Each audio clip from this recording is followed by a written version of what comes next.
Thank you for being here today. Let's get started. So my name is Cindy Sivageni, and I'm the Diaspora and Inclusion Officer here at SSAP and Hub Khmer Africa. Today's session will look at the importance of committing to take ownership of developing our own deeper understanding of the issues of racism and how they impact our thinking. Our aim with this session is to birth a change in approaches, attitudes, and perspectives towards unsafe spaces and organizational settings. This is a free space, so we welcome questions, comments, reflections. We do strongly discourage any disrespect towards each other. Instead, we aim for healthy dialogues. This shall be the program for today. We shall begin with an introduction, which is a short discussion on race, which will follow on to our anti-racism charter, just a brief introduction on that. Then it'll be handed over to Leila Usmani, who will have the main chunk of this event, and we'll finish off with a Q&A and a very brief poll. So as we enter a session on race, I think it's important to ask ourselves these three rhetorical questions. What is race? This is not an easy question to answer without looking at the concept behind race, as well as race as a social construct. The concept of race was created as a classification of human beings, as a ranking in hierarchical fashion to encourage power. The belief that a classification based on skin color has been used to justify unfair treatment of groups of people for centuries. Race as a social construct is evident in racialization, which refers to the processes by which a group of people are defined by their race. Through this lens, it is thought that race is something that happens to people and does not come from the individual. This encourages assumed characters or general ideas about certain groups of people. For instance, some racial groups are portrayed as more aggressive or dangerous than others. Some racial groups are perceived as more economically stable, while others are perceived as maybe loud or rowdy or persons who lack emotional characteristics. Another question I think we should ask is, what has enabled the spread of racism across time and humanity? According to an anti-racism scholar, Dr. Kendi, racism has persisted due to the simplicity of the science of race.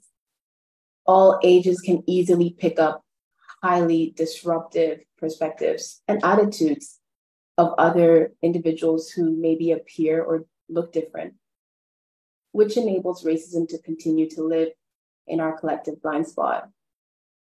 The third question I think we should be asking today is, why should race still be a point of discussion? Racial progress has two different realities. The first is that it has seen prominent change. So we have seen abolition of slavery, we have seen an end to colonialism.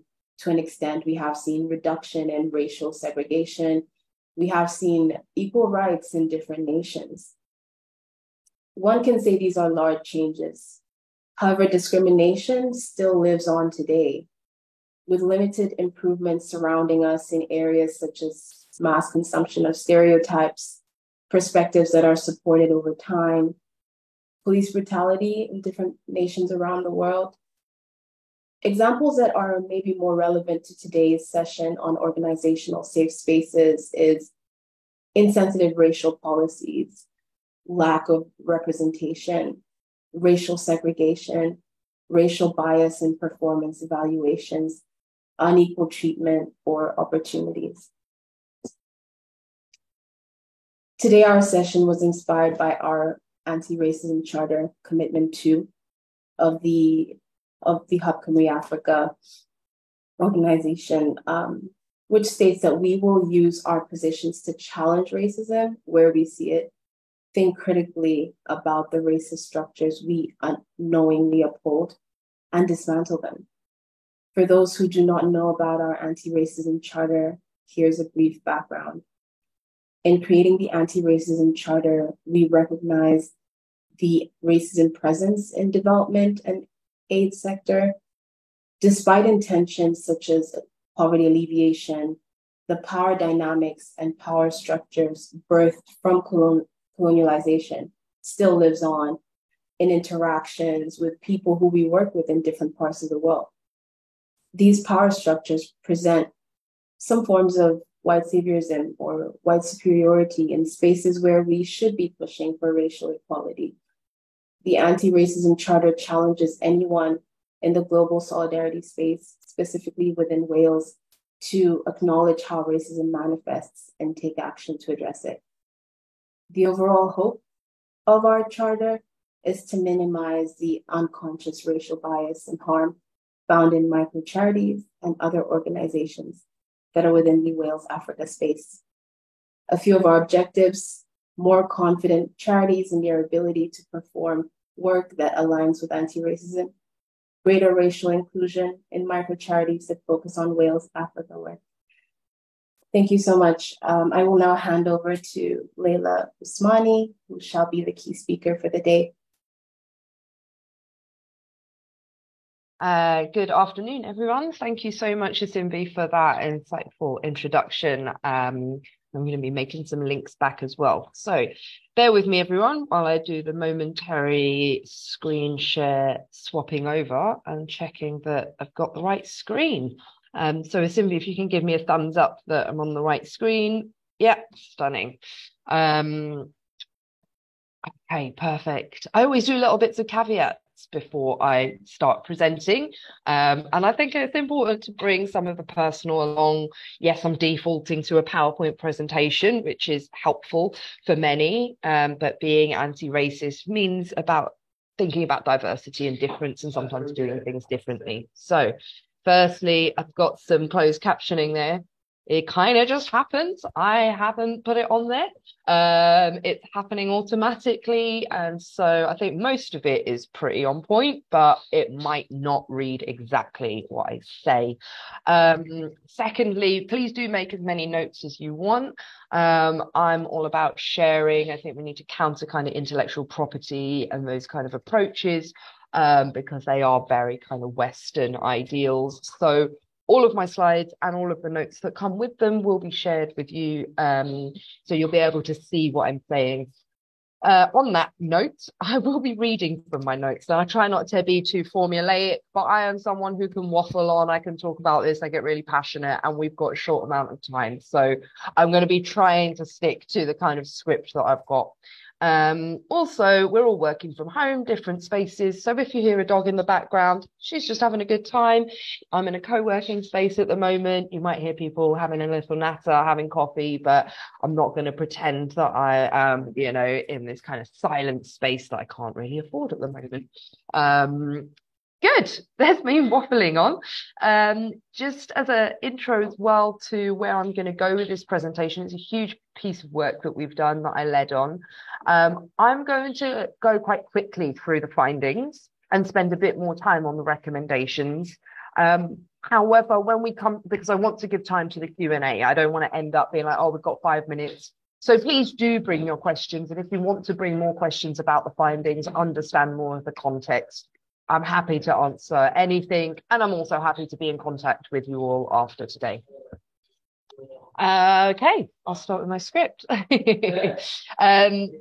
So yeah, I'm going to be talking about these things. You can refer to the report for more details on the methodology. There is a shorter executive summary if you don't want to read my waffling there. As well as the policy framework, and this is specific to Wales. So this work was done in Wales about the Welsh context. Even though employment is not devolved, there's a lot of policy framework that will also apply to your organisations and institutions. It's important to mention as well that when we're doing this kind of research, the findings are generalised. We worked with and I interviewed people from public sector organisations, private sector organisations, the third sector, also from academic institutions. Most of the people were working in slightly larger organisations and having personal experience working in micro organisations of 5 or less people. I still recognise that these experiences can be found in the kind of organisations that you all may be functioning within. Some organisations, however, have managed to counter these manifestations. And if that is you, it would be really great to hear at the end how you work differently. So also feel free to share things about what works well. I'm going to focus on the findings that are most commonly prevalent, regardless of size, but there's most of them, to be honest. And a lot of these can manifest easily in global solidarity organizations, especially as they grow or as they start working in collaboration with others. So applying this to the global solidarity sector is imperative.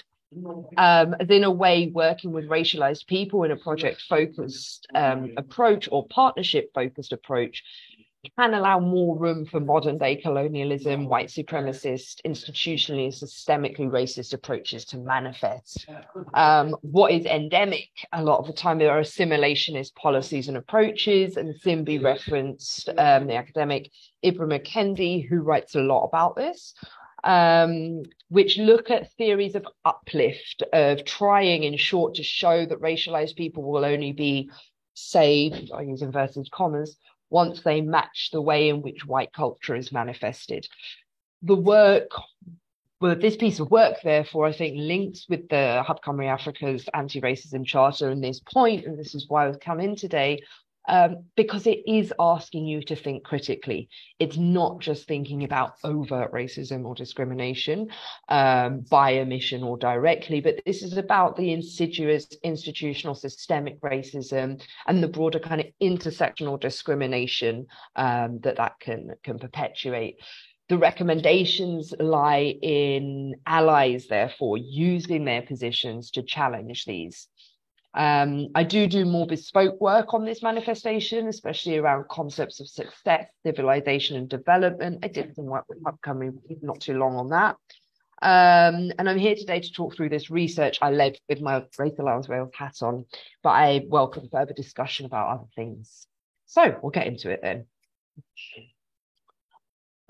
So this first slide has a quick overview of the findings, and the first section of our findings aimed to describe the experience and cultural environment in offices.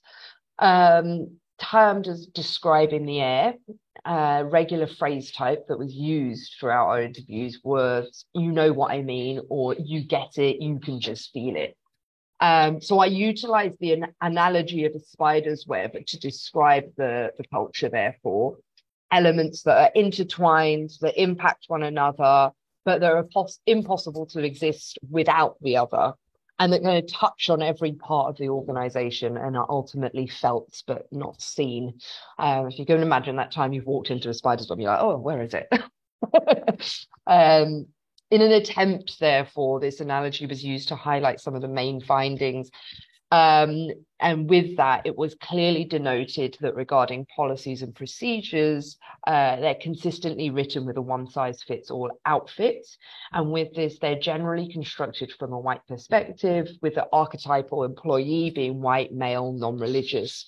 And it was explained by many how policies are not fit for diverse workforces. This was, ironically, you could say, exemplified in equality policies, where all of the contributors commented that they were either impossible to implement for reasons due to the burden of evidence being on the target, or that they led inherently to political correctness. Positive action, which is something unique to the United Kingdom, was rarely utilised, and there was a clear sense of a fear of backlash from societally privileged counterparts when it was applied. Looking at ways of working, these are the kind of minutiae elements. It was clear that the micro processes of working in an office were always done in a particular way, and that there were consistently unwritten rules to adhere to. Contributors noted that for white people, there was this ancestral advantage that bred a cultural capital, allowing them to fit in and navigate the workplace with more ease, especially compared to people who are either first generation or have migrated to Wales. Finally, when exploring working relationships, the common experience in offices was one of power dynamics and hierarchies, again, quite unspoken, but it was clear that these were not just based on organizational structure, but on race and other marginalized identities, with power in this context being ascertained from being inherently white. White power and comfort were described as always being prioritized, and when topics of observation or observations of race came into play, space for placating fragility was made, or a sheer silence was exuded. This as well led to a sense of gossipy and cliquey relationships, which leaves racialized staff feeling the need to ingratiate themselves. Essentially, there's a clear cultural hegemony in office workplaces, and one that holds an inherent aversion to change and difference. And this was especially prominent in the public sector and academic institutions. When considering the impact, therefore, of this on racialized people, it was clear that we are facing such a detrimental impact to practical opportunities and outcomes, but as well as our psychological safety. Thank you. Just had a coffee delivered to me. So impact on the performance of staff was also regularly reported, with the majority of people noting the need to work harder than their white counterparts to prove themselves worthy. They felt that colleagues would see them as a minority hires, and that therefore they faced more scrutiny and micromanagement. And this lack of professional recognition meant that most racialized people are overlooked for progression, leading to many of them leaving organizations to pursue progression in other places. Additionally, another form of leave was sick leave. By virtue of not being able to raise issues, many had experienced needing to take sick leave for work-related stress due to unresolved grievances. And for this reason, many also decided to leave the present employer due to not having energy left to fight injustices or maintain the resilience in the face of regular onslaught of exclusion and institutional racism. A stronger sense of impact was communicated, however, on the contributors' sense of inclusion and belonging, or rather their sense of exclusion and active exclusion in some cases. Having non-work related interactions with their white counterparts, whether that's around the kitchen area or outside of work, it regularly felt that these became a space where they were uncomfortable due to people's biases and microaggressions being more freely communicated as they slipped into their kind of home personal selves. This developed a sense of anxiety around small talk for many people, for fear of having to laugh off an untoward comment. And essentially, many said they ended up feeling alienated and just saw work as a place to go, come and go from, without being able to develop kind of interpersonal relationships from it, leading to racialized people feeling more lonely and isolated. And an ultimate fallout of this was then the consistently described need to code switch as a way to try and fit in. I do this still. I was talking very differently to Asimbi when we started. Now I kind of talk more professionally. That contributors spent time describing the need to learn and adhere to these unwritten office rules, and this hyper awareness around how they express themselves, feeling like they need to kind of perform whiteness at worst, or at best perform the model minority role. And last but definitely not least, it was reported a considered impact on racialized people's sense of psychological safety. All interview contributors and nearly all survey respondents conveyed a clear message that they do not feel psychologically safe in office-based environments. Okay, I'm going to let you absorb. I'm going to skip the more detailed slides, but they will come to you, as I mentioned. And I'm going to just pop onto the recommendations because I think these are really important. So with this, it's an action piece research. So what did come out was considerations about how to improve the experience for racialized people and other marginalized people, as I mentioned, in office-based work environments. Contributors brought many ideas and experiences to the fore, and they felt that could strongly impact theirs and others' experiences. We our approach at Race Alliance Wales, and my approach, is to recognise the possibility in humanity to bring around cultural change through listening, learning, acting, kind of demonstrating, and also embedding and cultivating these changes. We know it's possible to transform culture, and therefore the experience, in this case of racialized people in white collar work environments in Wales, for the betterment, not only for us, but for everyone around us. But these approaches that I'm going to go through need to be a whole organizational approach with sufficient resource and capacity at their core. Just like whole school approaches, piecemeal picks won't work. And that's why I used the spider web analogy. It's a combination of the entire picture that's going to bring around a sense of safety. So I'm going to go through these recommendations, provide a bit of context. I might read a little bit from the slides, but I'll try not to do too much of that. And then we'll have as much time as possible for questions, discussion, and open chat. So be ready for that. And you can show me your lovely faces as well when we get there.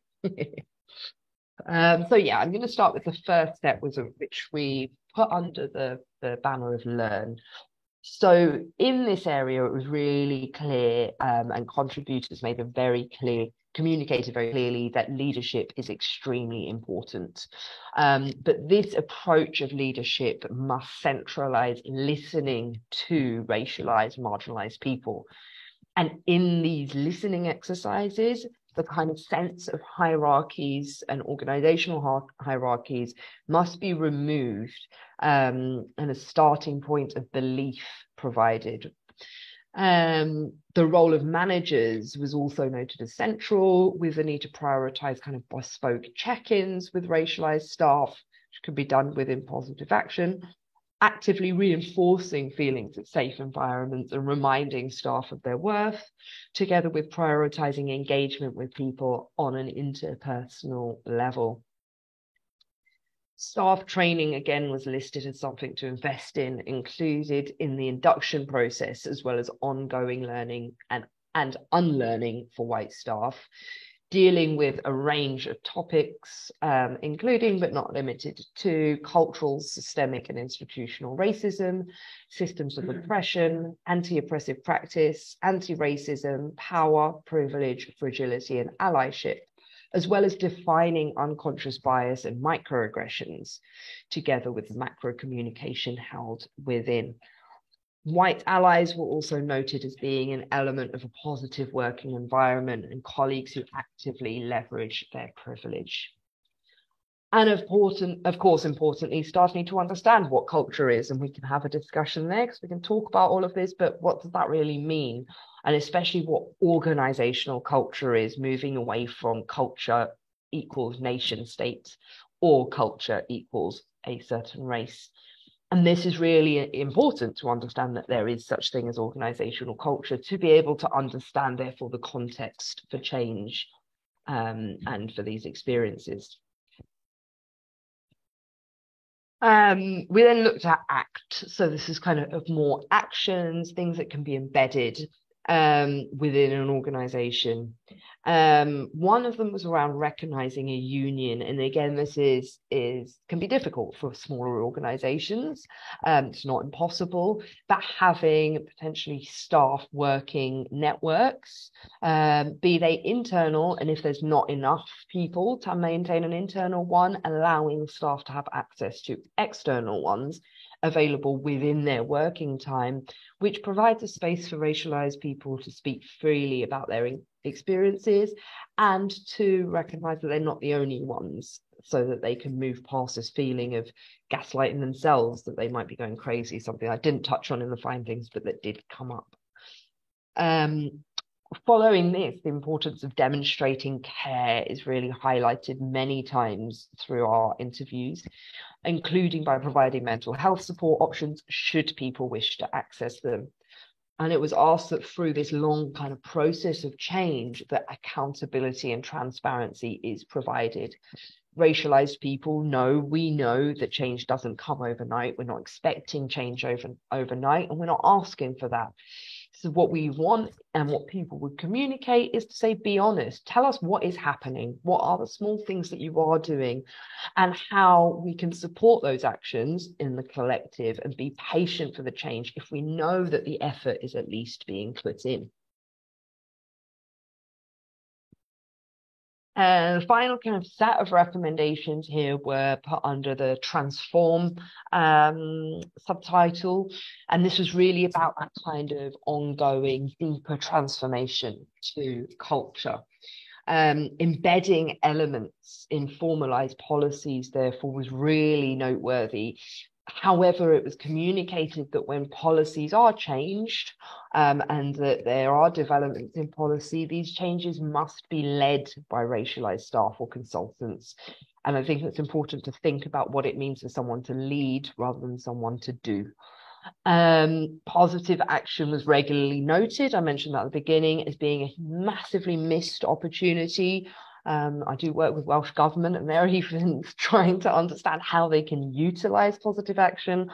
And people felt that this was more important than putting efforts into, for example, equality impact assessments as a central process to policy and program design, incorporating bespoke reviews and ensuring that they're dynamic in nature, therefore. And lastly, a focus on deep transformation was communicated. So constructive behavior change was noted as central to this, not just explaining how to do things differently, but with a real understanding of why, moving from being not racist to actively anti-racist. Here, exploring different ways of working and approaching tasks, making room for difference, and in a way democratizing the workplace was something that was communicated by our contributors, and allowing space for creativity and initiative. It's central to the Anti-Racist Wales Action Plan, is do things differently. So this would be key to go hand in hand as well with centering relationship-focused work and collaborative team working. Good, I'm going to stop share. I've actually got a good amount of time, so I can see some things have come up in the chat. Great. Asimbi, we were going to see with time if we were going to put people into pairs to just have a 5-minute chat to reflect before coming back with questions. Is that possible, or do we just open the floor? I think we should open the floor, seeing that the number is quite high today. We can just open the floor, have people have open discussions instead of the whole, yeah. So does anyone have any questions for Layla? Oh, awesome. Okay, Dr. Ibrahim, please go ahead. Hi. Hello, everybody. Hello, Dr. Hi. Thank you for your presentation. Regarding the action plan, which it could be delivered by the human resource department in any organization, there is something missing, the time limitation for any action plan to be put in place to eradicate oppression, racism in the workplace. Do you have any idea what is the action plan in your the last 2 slides, art and transformation? Yeah, thank you. It's a really important and common question that comes up. And the response is that time is needed. Sense of urgency is also a very kind of Western concept that we need to get things done and get things done quickly. And it's usually when we do things too quickly that we make mistakes, or that we don't factor in inclusion and the kind of manifestations that I described are developed. With my other work, I've done kind of consultancy work with organizations. And I remember kind of a face of when I said, you know, this might take 10 years to implement these changes. And it was like, what, we're not going to get there next year? And it's recognizing that that time does happen. We're talking around really deep rooted change. And when that's why right at the beginning, the first slide I was saying before, showing the recommendations, resource and capacity is needed for these changes to be implemented. Resource and capacity include time. So there's not really an easy answer to say, oh, you can do this and do it quickly, and then you're going to have these changes by next year or by a year afterwards. Even the Welsh government has said, 10 years for their action plan, and I think that's ambitious. So I know that's not really an answer that you might have wanted to hear.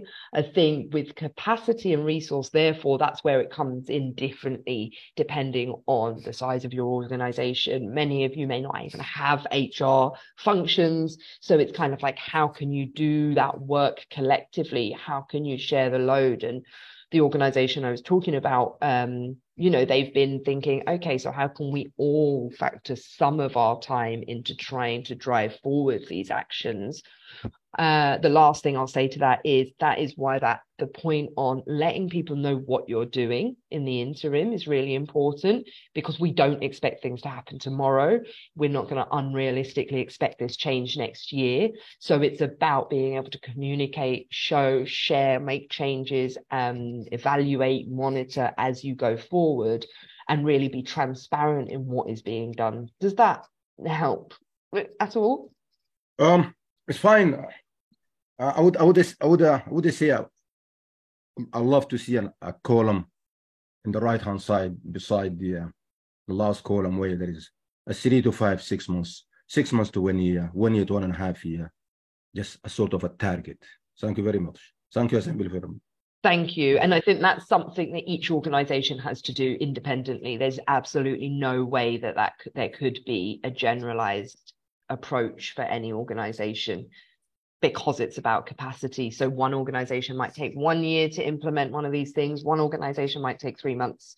So that's what I invite you all to do when you're looking at these kind of changes, is think within your capacity, what might you be able to do or not?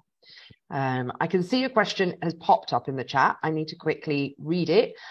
So if anyone else, you can have your thinking caps on, and if you want to put your hand up, but I'm going to go to that question in the chat. Give me 2 seconds to have a look. I can read it out loud if there's anyone who can't see the chat, actually. It says, hi, I'm a Welsh language speaker. Did this report look at the experience of Welsh language? Layla spoke on ancestral capital, navigating the workplace with more ease. And I found that Welsh, Black, Asian, and minority ethnic Welsh language speaking people, sorry,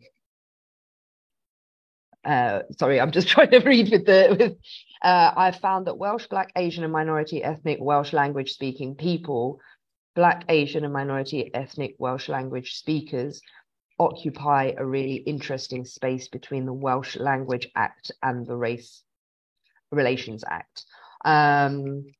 Thanks, Yasmin, for that question. I mean, the question is, did this report look at the experiences of Welsh language? No, it didn't.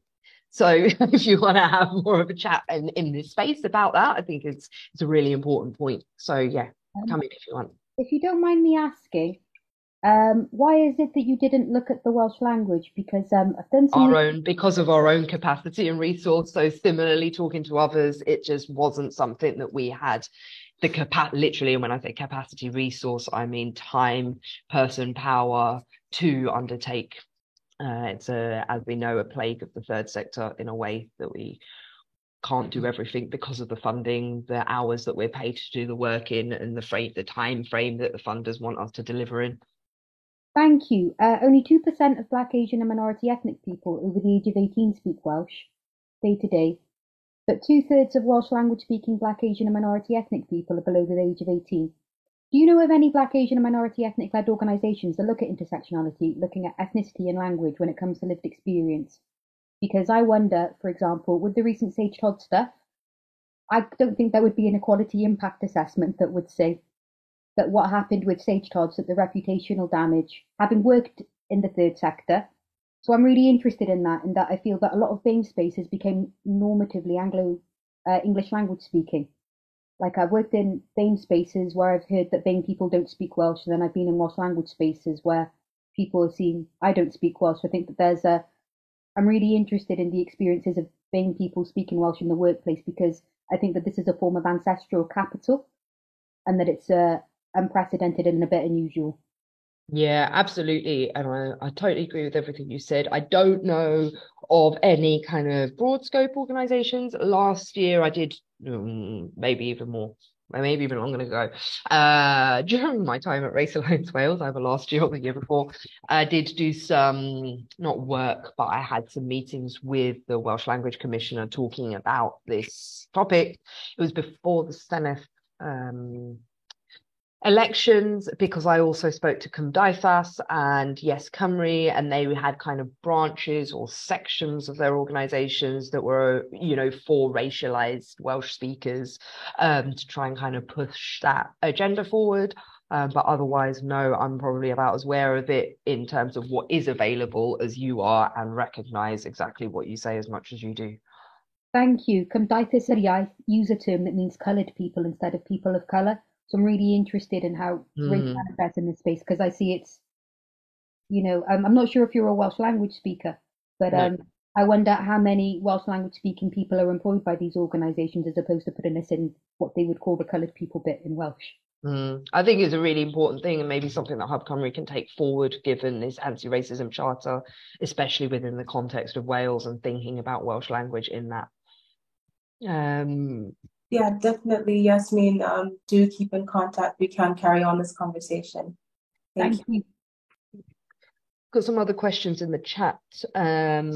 So is cultural competency important in organizational interactions? I meant settings, sorry, rather settings rather. I think it is. 100%. Cultural competency, also known as cultural intelligence or intercultural sensitivity, is something that is extremely important, was kind of listed in that kind of area of learning and unlearning that I think, and I and many people understand, needs to be done. Because when you're learning about culture, in the report I reference a kind of age-old iceberg. So people who are new to concepts of culture, there's lots of different frameworks to understand culture. One of those is through using understanding the concept of your lens, your cultural lens, and how you see things. In my other work, I do a lot of kind of interactive activities about how to kind of recognize the lens that we in which we see. And that's the work that I did with Be Diverse for Hub Cymru as well, looking at concepts of success, concepts of civilization, and it can even boil down to simple things like concepts of politeness, you know, how to have conversations. Someone might see, when I spend time in Brazil, you interrupt each other. That's how you converse. And yet here, it's very, very rude to interrupt someone. So just having an understanding that there's not one right way, but there are different ways, and this applies to a lot of areas of life and people, is really important. We need to move away from the binary of right and wrong, and that's where cultural competency or intercultural sensitivity comes in. Cool. I kind of think between us, Asimbu, we're both having any questions. I think there was a question in by Julian right after. Oh yeah, and someone said, "Is the report fully downloadable somewhere?" Oh, thank you so much, Yasmin. Yasmin's put the report in there. Could you tell us more about positive action and how it can be implemented?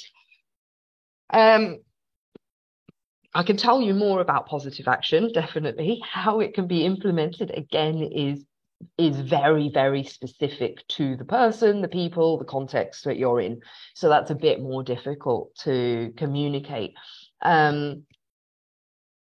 Positive action is an element, and it's very important to recognize that positive action is not positive discrimination, which is legal in the United States of America, where we engage with topics of race or equality. A lot of the information we can get is from the United States there, and it can be very US focused. So it's really important when you're reading things to note if you're going to kind of implement stuff, if it is being done in a Usonian context or a UK context. Positive action in simple terms, and I say simple because when it comes to the specific implementation of positive action, I will always encourage people to ensure that they speak to someone who has either a legal framework of understanding or a union framework of understanding, and just make sure that it is going to fall in line with the Act, and with the statutory codes that the EHRC has presented, which I've done a lot of reading on. If we understand reasonable adjustments, which means that for a disabled person, you would put in, you would implement adjustments or changes or provide an individual with things that will enable them to be able to do X, Y, Z in the same way as non-disabled, able-bodied people can. Reasonable positive action, is similar to that, but for other protected characteristics, for example. So it is about enabling and overcoming barriers to access. It's about putting something in place that will help those people overcome those barriers. Now, so I'm not waffling on too much and give some time to other questions, but I'm happy for people to ask for clarification. One of the most common approaches or applications of positive action is through recruitment. And people say, oh, look, we are all white, so you clearly don't have any racialized people in your workforce. You can then provide racialized people with automatic interview if they reach the benchmark at the application stage. You could do a open session, open day, online, in person, for just racialized people that are interested in the job, because we know that they might not have that cultural capital or may not have access to the networks that allow for nepotism and cronyism that is, rife within a lot of employment sectors. So you're specifically providing things that are going to help overcome the barriers that they face systemically, institutionally. But internally, that can also be done. So within this report, one example is, if we know that racialized people or marginalized people are more likely to experience a sense of not being psychologically safe, then as an element of positive action for people who are of those protected characteristics, and I talk broadly in this sense and also intersectionally, so it's not just about race, you allow them to have time off during their work time, during their paid work time, to access a network, to access a mentor. Now, someone who doesn't fall into those characteristics doesn't have that time off. That is positive action, because they experience certain barriers in work, they experience certain oppressions, certain difficulties. So just saying, oh, if you want that, you can do it, but you've got to do it on top of your job. So you're adding something to them rather than creating space within their working time. What you might find is that most people in the workplace do have some kind of protected characteristic, because we're actually the majority. So yeah, does that help, Julian? I know it's a very quick answer to a very big question. Funny. Okay, where are we with questions? Can I quickly just ask a question, Leila?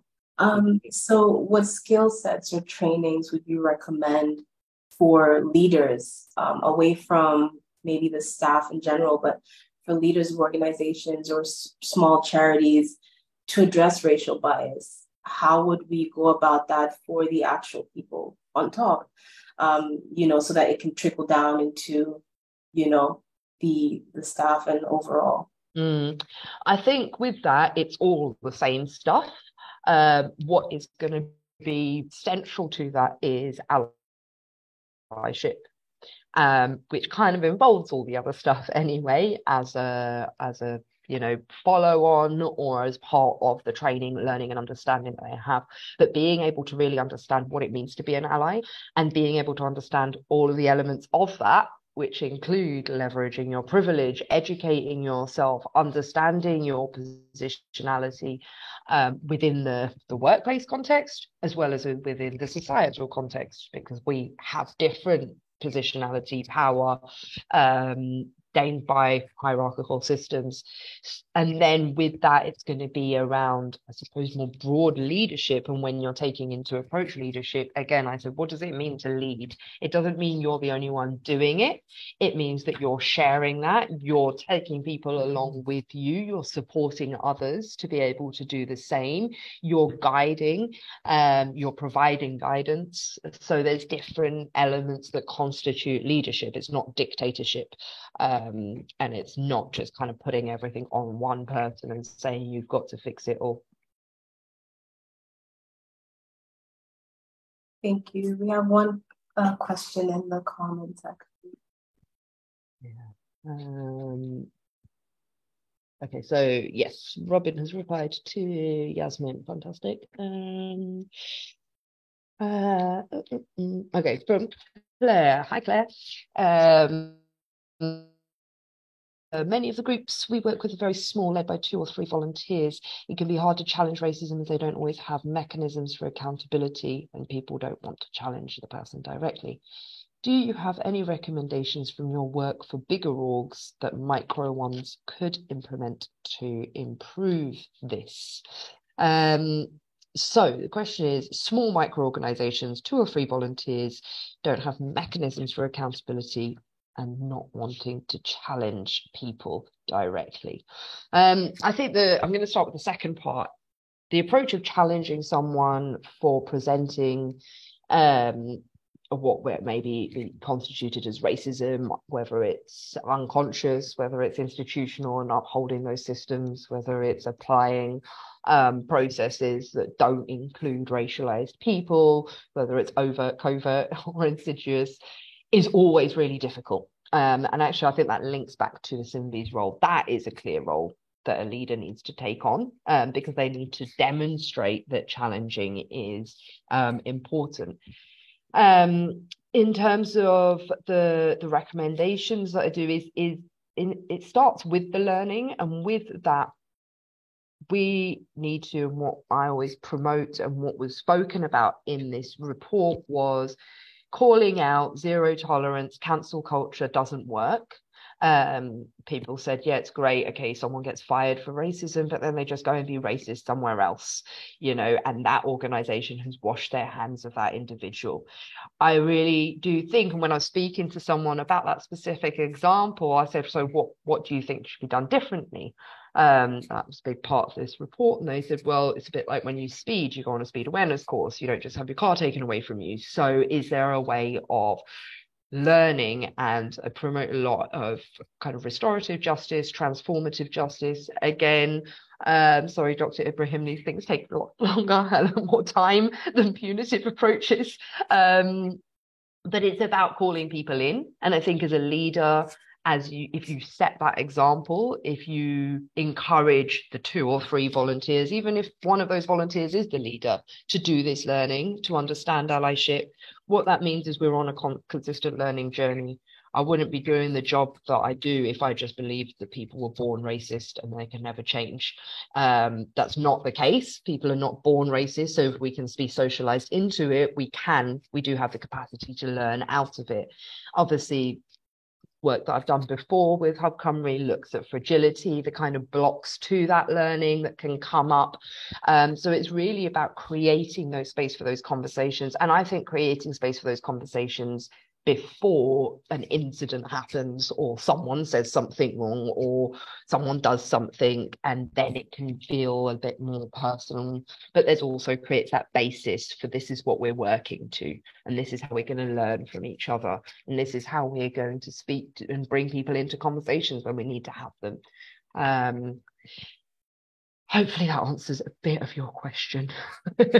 I wasn't really sure about the mechanisms for accountability, because there are so many, whether that's social media, and you're therefore allowing the public to hold you to account via those means, whether it's internally and you have generalized catch-ups and you embed those processes. But accountability is very easy to apply to 2 or 3 people. It's just about thinking what would work in your context. You might have a working group that says, right, we're going to once a month or once every 2 weeks, talk about anything that we found was a bit of an ouch moment, or a bit, that wasn't great, or someone raised this thing and I don't know what to do. So yeah, those kind of different creative ways, and I can talk more about different ways and work with people differently on those. Good.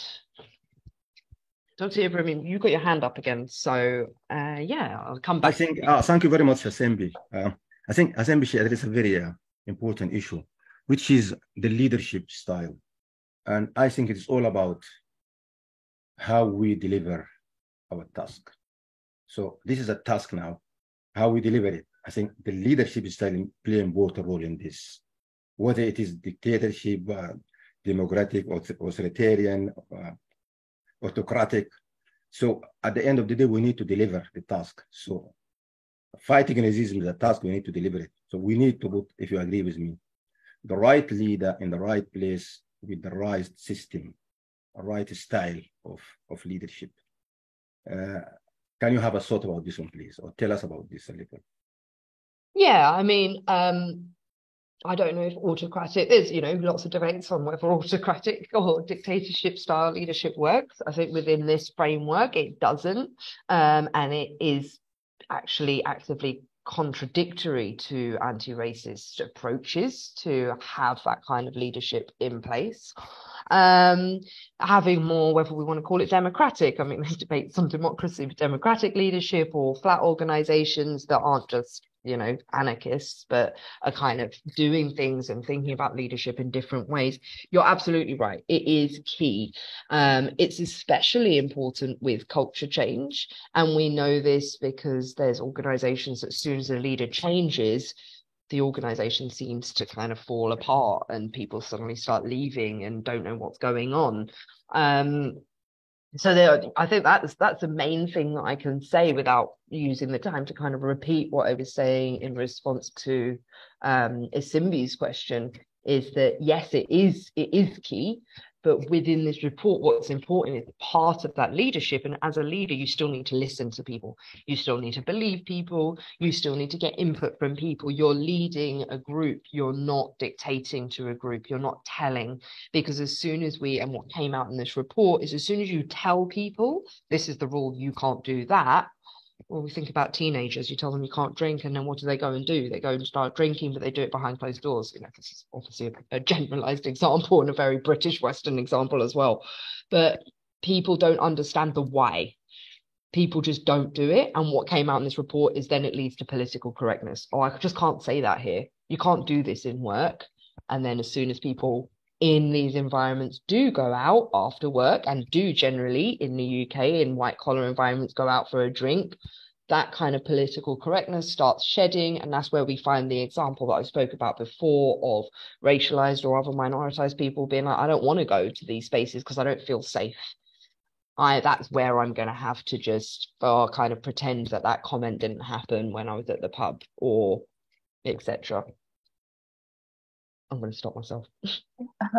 Liz has a question for us in the comments, and Molly, and then I think we'll round up because we're in our last 5 minutes. Thank you, everyone. Perfect. Okay, Liz, I work for a predominantly white organization that's really committed to addressing this and becoming more of an inclusive and diverse place to work.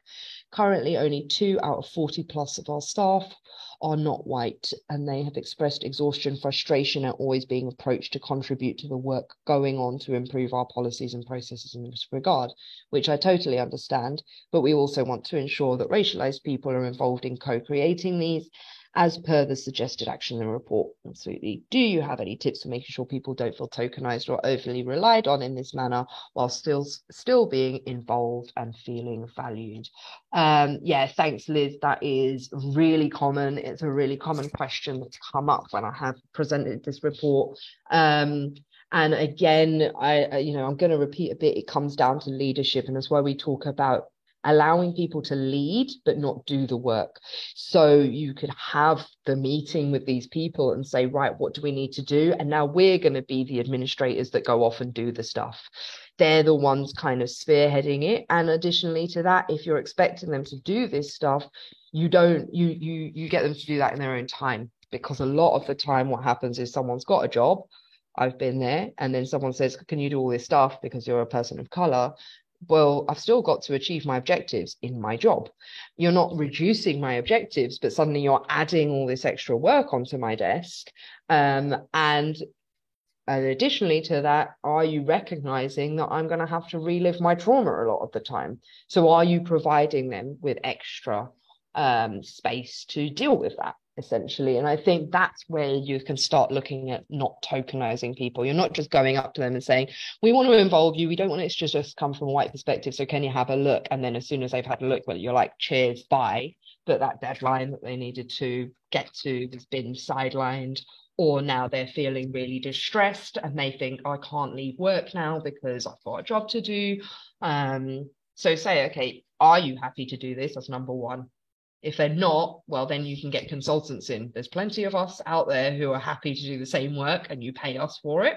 And if they are happy to do the work, then you offer them additional support around that, whether that's counseling, whether that's an extra day off, whether you say, okay, so we're going to reduce, we'd expect you to do less of this if you're going to be contributing to that. Because the other thing is with this kind of work, when you're working on stuff that is related to your own identity and experience, it doesn't stop at the point that you send that email. You're probably still going to be thinking about it. You're probably still going to be talking about it with other people. That all should come into the work time. Hopefully that answers a bit of the question. You could be more creative as well, or think differently about how are you going to support them. But yeah, 2 out of 40, there should be more on offer for their time if they're willing to do that. Does that help? And I know we've got Molly and 2 minutes left. So Molly. Just really quickly, mine's probably more of a comment. I'm from Bowser, an organisation that provides support to Black minority ethnic people suffering abuse and violence. Me and my colleagues here are from the Human Resources Department, so it's been really interesting to hear the findings, but also just to say from our perspective, because we have majority staff who are Black minority ethnic, that we're looking at this from a slightly different perspective and we work slightly differently. We have to balance the fact that we have people from many different beliefs, cultures and traditions, when it comes to our policies, when it comes to what we do on a day-to-day basis. So it's just from us, we're kind of seeing it from that angle, and hopefully the information that we gain from here will, help us. Not to say that we're perfect, because we do face a lot of challenges in that we're balancing, the beliefs and cultures of people from so many different traditions. Yeah. We've faced challenges, as part of your presentation, you talk about unions. We've faced challenges with unions in the way they've dealt with us, in that the majority of the people within those unions are not from Black minority ethnic cultures, and their lack of understanding of how we work when it comes to working with them. So yeah, just to say we're really interested, but from us it's a slightly different perspective. Thank you. Absolutely. Thank you, Molly. I'll just respond to that very quickly, if that's okay, Asimbi. Yeah, go ahead. It's really important. And I would invite you to read more on the report, or we can have follow-up conversations. I'm absolutely happy to do that with anyone here on any of the more detailed things. But in the same way that I said one size doesn't fit all, also one size doesn't fit all Black, Asian and minority ethnic, which is a hugely diverse group of people with hugely diverse and different experiences. So there's never going to be one size fits all. And I really appreciate you commenting on that approach, Molly. And unions are still institutions. They absolutely have these problems. And union culture, I tried to speak to unions as part of this research and couldn't find anyone to speak to me, but union culture is a very, very strong culture as well. I'll stop there. Awesome. Thank you so much, Layla, for your time today. And thank you everyone for coming.